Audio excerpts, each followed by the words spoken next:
Bonjour à tous, aujourd'hui on va voir les situations probables et improbables que vous allez forcément rencontrer lorsque vous allez faire le Grand Raid 2023. Le Grand Raid ou les autres courses du Grand Raid, donc le Trail de Bourbon ou la Mascareigne ou tous les autres ultras, j'ai envie de vous dire. Clairement, c'est comme un entretien d'embauche, il faut se préparer à répondre à toutes les questions, toutes les éventualités possibles. Donc on va pas perdre de temps. Vous voyez la carte mentale sur mon écran, on va checker point par point toutes les situations que vous allez potentiellement rencontrer. Premier point qui est à mon avis un des plus importants, c'est que au cours de la course, vous n'arrivez plus à vous alimenter et vous êtes en train de vomir même. Qu'est-ce que vous faites? Il faut réfléchir à la question avant. Donc clairement, les maux de ventre, c'est très souvent lié au stress. D'accord? Et c'est normal pour une course comme ça qu'on soit stressé. Donc, ce qu'il faut faire, ce que je vous conseille, alors après, chacun aura à réfléchir sur ses solutions. Hein. Moi, je vous donne des idées de solutions. Mais vous devez vous poser ces questions après cette vidéo pour vous dire, ou en même temps, pour vous dire, et moi, qu'est-ce que je ferais dans ce cas-là? Donc, pour moi, le stress, il faut l'accepter. Il faut dire, ok, je suis stressé. Ok, c'est vrai, je suis stressé. Je le ressens, je vomis, il n'y a rien qui passe dans mon ventre. Ok. Et il faut comprendre après pourquoi on est stressé. Donc, vous allez peut-être vous rendre compte que vous avez peur de ne pas réussir et d'abandonner. Vous allez vous dire pourquoi. C'est vrai que je me suis blessé il y a 2 mois, du coup ma préparation n'est pas optimale. C'est vrai que c'est mon premier ultra à La Réunion, un des ultras les plus durs du monde. J'ai peur de ne pas réussir. Ok, je l'accepte. Voilà, vous l'acceptez. Et en l'acceptant, vous allez voir que ça devrait un peu mieux passer. Alors bien sûr, si vous n'arrivez pas à vous alimenter et vomir, la solution aussi, c'est de s'arrêter pendant une demi-heure, 1 heure, hein, pour que votre estomac se remette en place. Et c'est pendant ce moment-là que vous pouvez vous poser ces questions-là et accepter en fait ce stress. Voilà, deuxième point, deuxième situation, c'est que vous avez envie de dormir. Et donc là, la question, elle est simple, c'est est-ce que c'est dans votre plan? Est-ce que vous aviez prévu de dormir ou non? Si vous n'aviez pas prévu, je cherche un moyen de combattre le dodo. Ça peut être des accélérations dans les côtes pour faire monter le cardio, ça peut être mettre sa musique préférée à fond. Si vous aviez prévu de dormir, parfait en fait, c'était dans le plan. Donc vous dormez, donc 20 à 30 minutes, c'est suffisant pour retrouver la vigilance et faire disparaître les effets d'hallucination. Mais ça aussi, ça reste personnel à chacun. Après, à vous de voir où est-ce que vous voulez dormir. Est-ce que vous avez prévu une base de camp? Ou est-ce que vous avez prévu de dormir sur le chemin, à l'écart des bases de camp, où ça sera plus calme, vous serez moins dérangé? Il fera peut-être moins froid sous la végétation que des fois sur un terrain de foot avec le ciel étoilé en face de vous. Troisième situation que vous allez rencontrer, et ça j'en suis certain, c'est je veux abandonner. À un moment donné, vous allez avoir envie d'abandonner. Bon, rappelez-vous du pourquoi vous faites cette course. Pourquoi vous êtes là aujourd'hui? Tout simplement le pourquoi vous êtes entraîné pendant des mois. Pourquoi vous en parlez à votre famille depuis des mois. Pourquoi vous êtes inscrit. Il y a un pourquoi derrière. Peu importe si c'est pour rendre fiers vos parents, un défi, un accomplissement personnel, une cause plus grande comme courir pour une association. Bref. Il y a un pourquoi derrière votre course et il faut vous le rappeler à ce moment-là. Et puis, il faut trouver une astuce pour se remotiver. Donc, ça peut être appeler la famille pour se plaindre que c'est dur. Se plaindre, ça fait du bien en général. Ça peut être de voir ses enfants au téléphone ou les visualiser.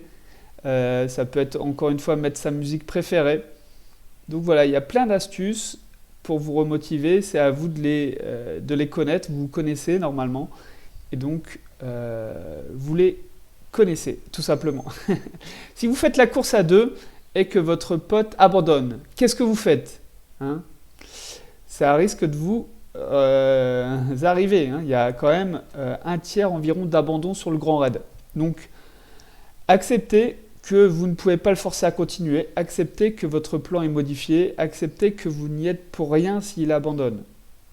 Et puis dites-vous aussi qu'il y a d'autres concurrents. Donc si vous voulez vraiment faire la course avec quelqu'un, vous allez trouver un autre concurrent pour faire la course. Ok, situation suivante, j'ai des crampes. Bon, pas de secret, il va falloir s'économiser sur les prochains kilomètres. Manger salé, manger des protéines et utiliser des boissons énergétiques et non énergisantes, hein, pas du Red Bull, mais récupérer avec des sels minéraux et des protes. En tout cas, pour moi, c'est ce qui marche le mieux. Boire beaucoup d'eau, ça peut être contre-productif parce qu'on est souvent déjà déséquilibré en sel dans notre corps et du coup, les muscles ne retiennent plus l'eau et ça peut être encore pire même. L'idée, de toute façon, c'est de savoir quoi faire dans cette situation. Donc ça peut être aussi, je m'arrête une demi-heure. Voilà. Je marche jusqu'au prochain arrêt ravito. Voilà, c'est à vous de définir tout ça. J'ai une hypoglycémie. Alors là, c'est un petit peu plus violent vu elle arrive de manière non prévue forcément. Personne ne prévoit d'avoir une hypo. Donc là, il faut s'arrêter par contre 30 minutes instantanément. Il faut manger. Il faut manger. Si vous n'avez plus rien à manger, demandez à d'autres concurrents qui vont passer devant vous. Franchement, vous demandez une barre, personne ne va vous la refuser. Hein, on est entre concurrents, ça va le faire. Et puis, il faut savoir un peu le système de nutrition. Le corps absorbe une certaine quantité de calories, de protéines par heure. Donc il faut manger régulièrement. Et c'est pas parce que vous allez vous enfiler un bon curry poulet en une demi-heure que toutes vos batteries vont être rechargées. Il faut manger continuellement parce que le corps n'absorbe qu'une certaine quantité d'aliments dans le muscle, dans les muscles, dans le corps. Autre situation. Je suis en retard sur mes temps de passage. Et oui, qu'est-ce que je fais? Je peux accélérer si je me sens bien. Ou alors, je garde mon rythme et puis c'est tout. Hein, c'est pas les championnats du monde, on n'est pas là pour être dans le top 10. Sinon, vous ne regardez pas cette vidéo, je pense. Donc, je garde mon rythme et sinon, je vais exploser, tout simplement. La course est longue. Voilà. Et puis, basta. On ne se prend pas la tête. Hein. 2 choix possibles. Puis, on avance. Ok, autre situation, je tombe dans les bouchons au départ. Ça va être après le premier ravito, en général, sur le grand raid. Eh ben, pas de solution magique, hein. On va pas doubler les gens. Il n'y a pas la place, de toute façon. Je garde mon calme et j'en profite pour utiliser ce temps. Donc, pour manger, m'hydrater, pour visualiser aussi mon schéma de course, la suite de la course. Visualiser les épreuves qui m'attendent et puis ça avancera petit à petit. Il faut en bénéficier de ce temps-là et pas le voir comme une perte de temps, mais ça il faut y penser avant pour être préparé le moment où ça va arriver, où vous allez être dans les bouchons. Autre point, autre situation, je ne me sens pas bien, mon corps réagit moins bien que normalement. On est là. Eh ben oui, ça arrive. Ça arrive qu'on ait des jours moins bien, de moins bien. Alors il faut l'accepter, tout simplement. Accepter votre contre-performance, ça arrive. On n'est pas des robots. Ok. Et pourtant, je suis toujours en course. Et pourtant, je double des gens. Et pourtant, je me rapproche de l'arrivée. Et donc, voilà, sur les longues distances, de toute façon, ça finit toujours par s'améliorer. Dites-vous ça aussi. Ça finit toujours par s'améliorer. Si je mange mon pain dur en ce moment, c'est que ça ira mieux plus tard. Il faut toujours y croire. Hein, c'est l'espoir qui va vous faire avancer. Autre point, je me blesse. Je me blesse. Et ben là, il y a 2 questions à se poser. Est-ce que je peux continuer en étant diminué? Si je peux pas continuer, je suis trop blessé, je dois abandonner, tout simplement. J'appelle mes proches, les secours. Bref, hein, vous n'êtes pas perdu au milieu de nulle part, même si on pourrait le croire, il y a une organisation, votre vie n'est pas en danger, on viendra vous chercher. Par contre, si vous êtes blessé mais que vous pouvez continuer à marcher, eh ben, il faut marcher. Même si je dois marcher 20 heures d'affilée, eh ben, je vais rejoindre l'arrivée en marchant. Voilà. Vous répondez à la question en amont. Comme ça, le moment où ça arrive, vous savez que vous aviez prévu la possibilité de marcher 20 heures pour terminer la course, 30 heures s'il faut. Voilà. Autre situation, je tombe dans une descente qui ressemble à la situation précédente. Et ben, la question c'est, est-ce que je me suis fait mal? Est-ce que je suis blessé en quelque sorte, hein? Et puis là, est-ce que si je suis très fortement blessé, je dois abandonner ou pas? Ou si je ne me suis pas fait mal en tombant? Eh ben, je change rien. Je peux me dire, je change rien, je continue de descendre comme avant. Même si psychologiquement, en général, le cerveau nous dit stop. Ou alors, ben, je prends moins de risques dans les descentes, quitte à perdre 10 minutes. Voilà, tout simplement. Ok, je suis tombé, je suis peut-être plus lucide avec 20 heures de course dans les pattes. Est-ce que ça vaut le coup de me casser la cheville à la prochaine chute et d'abandonner mon rêve? Non, bah, je vais prendre moins de risques. Voilà. Autre cas qui peut vous arriver et que vous n'avez pas prévu, c'est j'ai plus d'eau dans la gourde. J'ai mal géré mon eau ou il n'y avait pas de ravitaillement finalement à un moment donné parce qu'il y a quand même des tronçons qui durent 4-5 heures où il y a pas grand monde. Donc la question à se poser c'est est-ce que le prochain ravitaillement est dans moins de 30 minutes? S'il est dans moins de 30 minutes, je peux continuer, je vais pas être je risque pas de manquer d'eau gravement. Par contre, si c'est pas le cas, ben, je peux toujours demander de l'eau aux spectateurs ou aux autres concurrents, hein. Surtout, ne risquez pas le coup de chaud. Voilà, demandez aux spectateurs, je vous le dis. Ils sont là pour vous aider, pour vous. Ils vont vous encourager à bloc. Franchement, pas de souci là-dessus. Mes gourdes sont percées. Ça, c'est vrai que ça peut arriver. Camelback, gourde qui perce au moment de la course. Et donc, on se retrouve sans contenant. Et donc là, il va falloir demander aux spectateurs ou à l'organisation lors d'un ravito une bouteille d'eau pour faire la suite de la course avec, que vous mettrez dans votre sac. Voilà une des solutions possibles. Si vous avez un ravitaillement potentiel des bases de vie, vous pouvez aussi utiliser les bases de vie pour mettre des équipements, on le verra plus tard, des chaussettes, des gourdes, de la nourriture au cas où. Mais vous devez réfléchir à cette question en amont. Alors ma lampe torche est cassée, j'ai plus de piles. Donc une des solutions c'est d'avoir deux lampes torches, une de secours. Et puis on a aussi toujours la possibilité d'utiliser son téléphone en mode survival pour la fin de la nuit. Donc ça veut dire aussi que vous irez moins vite, parce que moins d'éclairage, plus dangereux, mais vous avancerez tout de même. Et ça peut être aussi, si on n'a aucune source de lumière, suivre un concurrent qui marche. Donc utiliser sa lumière pour avancer avec lui. Moi je vous conseille de toute façon d'économiser au maximum votre batterie. Clairement au départ à Saint-Pierre, n'allumez pas votre lampe, hein.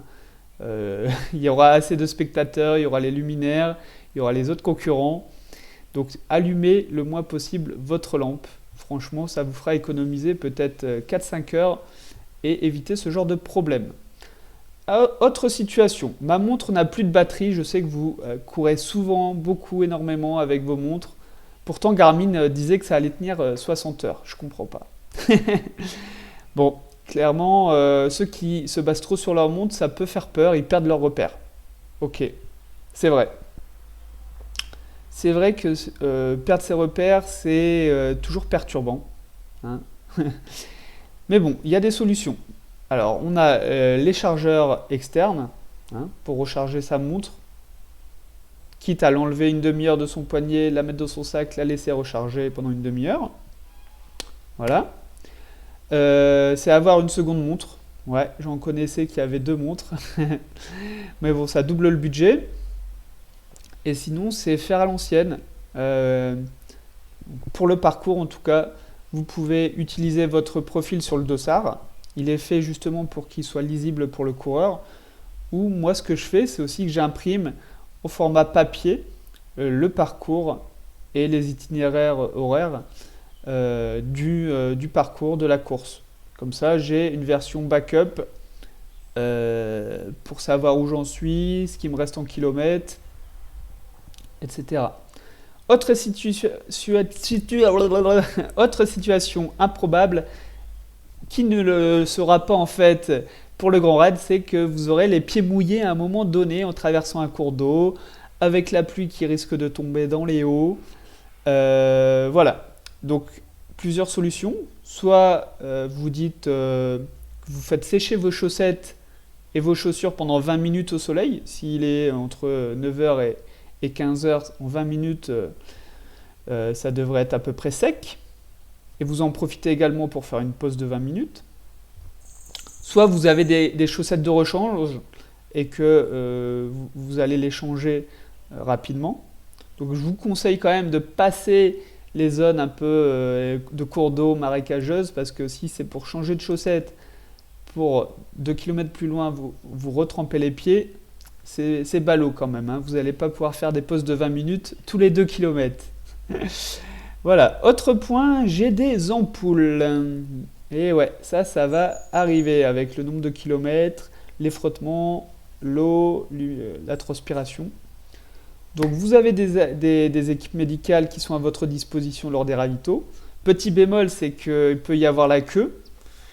Et donc il y a un temps d'attente. Et moi, je déteste attendre, encore moins lorsque je fais une course comme le Grand Raid, où on a envie de finir, quoi. Hein, on n'est pas là pour acheter du terrain, comme on dit. Donc il y a aussi de la crème NOC, ça, ou les crèmes anti-ampoule, vous connaissez, je pense. Et il y a la technique que j'utilise, c'est utiliser une aiguille pour percer vos ampoules et ainsi éviter que ça explose et que ça fasse trop mal, en fait. Juste la percer, vous gardez bien la peau de l'ampoule, hein, vous enlevez pas la peau, hein, surtout pas, vous gardez la peau pour protéger la chair du pied, mais vous prenez une petite aiguille et vous percez les ampoules tous les 50 km par exemple, ou quand vous le ressentez. Autre situation que vous risquez de rencontrer, je vous le dis à La Réunion, c'est que vous risquez d'avoir froid. Heureusement, l'organisation vous oblige à avoir un vêtement seconde peau et un bonnet et un vêtement contre la pluie. Donc ça vous fera effet. Ça marchera bien, mais il ne faut pas s'attendre, surtout n'attendez pas d'avoir froid. Hein, parce que moi j'ai attendu d'avoir froid et j'ai mis une demi-heure pour mettre mes gants, par exemple. J'avais les mains tellement gelées que je ne pouvais rien faire. Donc voilà, et ça peut être accéléré dans les montées pour vous réchauffer. Alors pas accéléré pendant 20 minutes, hein, mais 30 secondes à fond, ça va vous faire remonter le cardio et vous allez voir que le froid va passer. Enfin, vous connaissez de toute façon, s'il vous faut un bonnet, ça c'est important aussi. Ça marche bien, le bonnet, je crois que c'est plus de 60% de la chaleur qui part au niveau de la tête. Donc avec un bonnet, vous gardez 60% de votre chaleur déjà. Bref, vous connaissez ça si vous êtes en métropole, et même à La Réunion d'ailleurs. Alors, autre cas et dernière situation, et après je vous laisse tranquille pour votre course du Grand Raid, vous avez une insolation. Ah là là là là, vous n'aviez pas prévu la casquette. Donc, et j'ai envie de dire, j'ai des coups de soleil, je rajouterai j'ai des coups de soleil. Donc là, l'insolation, malheureusement, il faut s'arrêter, il faut boire beaucoup d'eau. Hein. Il faut aussi, bien sûr, mettre une casquette, avoir quelque chose sur la tête, ça peut être tout et n'importe quoi, hein. Vous démerdez une feuille de bananier, je m'en fous, vous mettez un truc sur votre tête. et la crème solaire. Donc la crème solaire, vous pouvez toujours demander aux autres concurrents ou aux spectateurs. N'hésitez pas, hein. Franchement, ils se feront un plaisir de vous aider. Contre les insolations aussi, il faut se rafraîchir, diminuer la chaleur du corps. Donc pour ça, vous utilisez une bouteille en plastique quelconque, hein, et vous allez la remplir à chaque cours d'eau. Ça a marché dans Mafate, où vous allez rencontrer beaucoup de cours d'eau. Chaque cours d'eau, vous avez votre bouteille pour vous arroser, et pour vous arroser aussi tout au long de votre rando, votre course dans Mafate. Donc vous la videz petit à petit sur vous. Donc les points je l'ai dit, de répartition de départition de la chaleur, ça va être la tête, le cou et les aisselles. Les aisselles, si vous rafraîchissez cette zone, ça va vous faire du bien. Et aussi tout ce qui est au niveau des cuisses, hein, les cuisses qui permettent de... il y a beaucoup de sang qui circule par là, et du coup, si vous rafraîchissez cette partie-là, vous aurez un meilleur effet que si vous nettoyez ou mettez sous l'eau les doigts, par exemple. Et voilà, on arrive au bout de cette vidéo. Donc c'est à vous de répondre à toutes ces questions, hein. Faites-le parce que vous allez les rencontrer, j'en suis presque sûr. Et une fois qu'on est préparé, eh ben, on est plus efficace, on gagne du temps, on ne fait pas de mauvaises erreurs et on arrive à l'arrivée parce que le but c'est de finir cette course de malade. Alors je vous dis à tous, rendez-vous à la Redoute.